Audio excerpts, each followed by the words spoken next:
झारखंड को हम सब पठारी क्षेत्रों, कल कल करती नदियों, झीलों और घने जंगलों के लिए जानते हैं। लेकिन इन जंगलों और पहाड़ियों के बीच कुछ ऐसे रहस्य दबे हैं जो सदियों से किसी के सामने आने का इंतजार कर रहे हैं।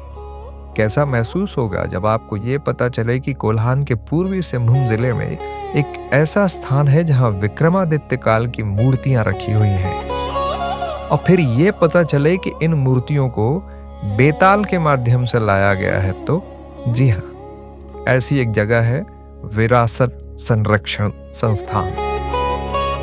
जमशेदपुर की शहरी चमक दमक से महज 36 किलोमीटर दूर बोड़ाम प्रखंड का एक छोटा सा गांव है, भूला।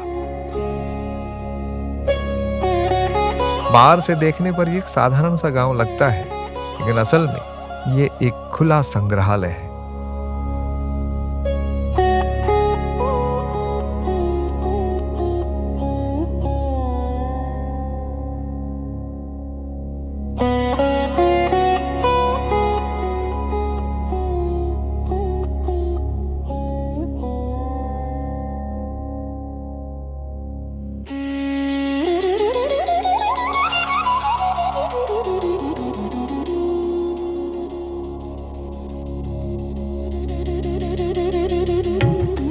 एक ऐसा स्थान जहां हर पत्थर अपने आप में कई अनकही ऐतिहासिक कहानियां समेटे हुए। पुरातत्वविदों और इतिहासकारों के अनुसार यह महज पत्थर नहीं, बल्कि प्राचीन काल के उन्नत शिल्प कौशल का प्रमाण है।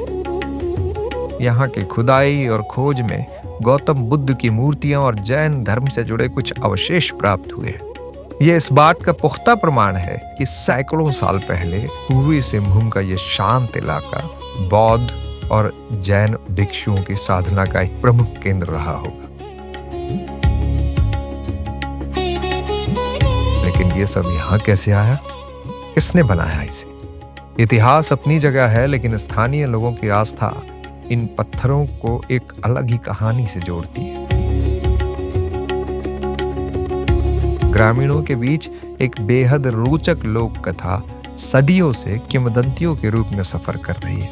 उनका मानना है कि इन मूर्तियों को किसी इंसान ने नहीं, बल्कि राजा विक्रमादित्य के आदेश पर बेताल ने रातों रात गढ़ा था और यहाँ पहुंचाया। विज्ञान इसे भले ही ना माने, लेकिन इसी लोक कथा और आस्था ने आज तक इन बेशकीमती धरोहरों को चोरी होने या नष्ट होने से बचाए रखा है। आज ये पत्थर और मूर्तियां स्थानीय ग्रामीणों के लिए पूजनीय हैं।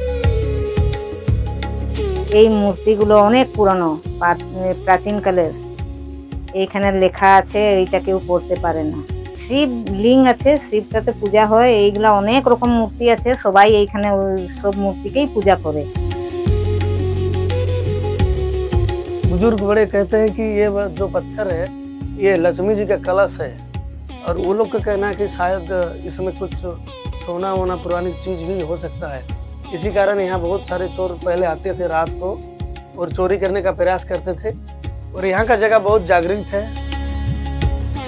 कई साल पुरानी मूर्तियाँ हैं, अलग अलग मूर्तियाँ आप लोग को दिखने को मिलेंगी। हम लोग यहाँ शिव मंदिर है एक तो, वहाँ पूजा करते हैं, और यहाँ पे एक पत्थर है जो कई साल पुराना है और बहुत कुछ भाषाओं में लिखा हुआ है। बहुत रिसर्च टीम जमशेदपुर, मुंबई, दिल्ली से आए थे, लेकिन कोई भी उस भाषा का ट्रांसलेशन नहीं कर पाया। तो मंदिर में जो आके पूजा देता है बहुत सुकून चैन मिलता है। यहाँ का मूर्ति सबको जो है जो पुराना, बहुत पुराना है और बहुत अच्छा भी है और बहुत जागृत भी है। यहाँ पर चारों तरफ पेड़ पौधा है, बहुत अच्छा लगता है, सुकून मिलता है चैन।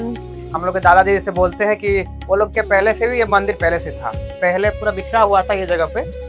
फिर यहाँ का पुजारी जो है वो सबको समेटा, एक जगह किया और मंदिर जैसा यहाँ माहौल बनाया।